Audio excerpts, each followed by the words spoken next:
Alors, bienvenue dans l'Atomix et on va essayer de répondre à une question. Vivons-nous en paix?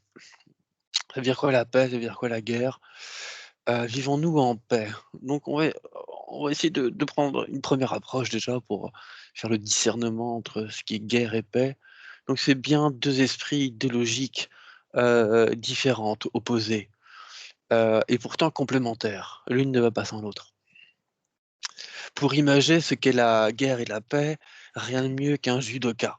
Un judoka essaye de se maintenir en équilibre tout en voulant déséquilibrer son adversaire. Il n'y a pas d'autre meilleure peut-être définition de la guerre et de la paix. Ça veut dire que le judoka essaye de se maintenir en paix tout en voulant euh, apporter un déséquilibre donc à son adversaire pour le faire chuter. Et donc, on a le droit de se poser la question sur nous-mêmes, sur notre société, sur notre civilisation. Toujours dans l'esprit, heu, dans quelle direction allons-nous, qui sommes-nous? D'où venons-nous? Et Qianlong Wangtongcui, 2 colonels de, l'armée de l'air chinoise ont écrit un livre, Les martingales stratégiques et dans ce livre, ils commencent à classifier les guerres et au final, on peut dire que nous sommes en guerre idéologique, dans la guerre temporelle. Et oui, avons-nous le temps? C'est une bonne question ça. Avons-nous le temps? En stratégie, le temps se doit d'être un allié et dès lors qu'on court après le temps, dès lors qu'on n'a pas le temps, dès lors qu'on est submergé par ces tas de choses à faire et alors on perd. On finit par perdre le temps comme un allié.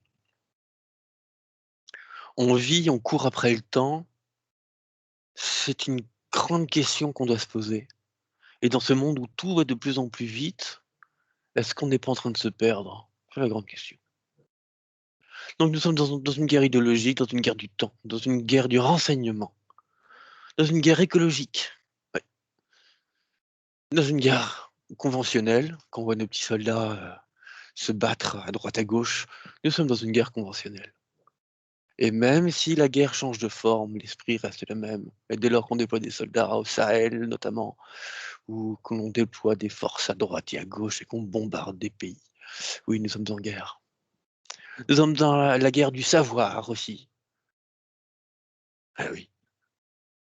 À celui qui saura le plus, à celui qui va pouvoir capitaliser le plus d'informations, à celui qui va pouvoir, vendre ces informations. Le savoir. Nous sommes dans une guerre culturelle. Quelle culture prendra le dessus sur l'autre? Ou initialement en France, on avait, fait des lois pour protéger la culture française, l'exception culturelle française. Pour ne pas être envahi de films américains, eh bien, on voit le résultat aujourd'hui.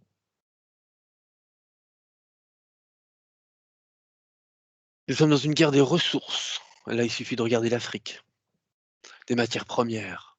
À qui aura le plus de matières premières? À qui aura le plus de ressources pour son industrie, notamment? Et donc derrière, nous sommes dans une guerre industrielle où la crise du Covid a montré que la délocalisation, au final, n'était pas forcément une bonne chose, dès lors qu'on avait besoin, dans un environnement critique, de d'éléments manufacturés. Nous sommes dans une guerre de la consommation et notamment les grandes entreprises qui se battent à coups de, médias, marketing et autres, pour nous faire consommer. Comme si c'était notre vocation, consommer, comme du bétail, consommer. Nous sommes dans la guerre de la communication, où lorsque vous prenez, par exemple, simplement un homme politique, heu, au final, il va être vide, peut-être, de sens, cet homme politique, mais pourtant, à coup de consultant communication, d'entreprise de communication, il va pouvoir, communiquer, nous vendre du vent, des belles paroles, sans pour autant qu'on comprenne les tenants et les aboutissants. Oui, nous sommes dans une guerre de la communication. Nous sommes aussi dans une guerre médiatique. On voit fleurir partout sur le web des médias qui prétendent être des bons médias, des vrais médias, de donner la bonne information. Nous sommes dans une guerre politique et étrangement, avec un vide aujourd'hui de programme, de sens, de vision sur l'avenir. Nous sommes dans une guerre économique, nous sommes dans une guerre financière. La seule guerre que nous n'avons pas franchie aujourd'hui, c'est la guerre non conventionnelle, chimique, nucléaire, bactériologique. Oui, nous sommes en guerre totale -1. Maintenant, s'il fallait vous expliquer les besoins en culture de stratégie, je crois qu'il y a pas grand-chose à comprendre, il y a pas grand-chose à attendre. Il faut y aller.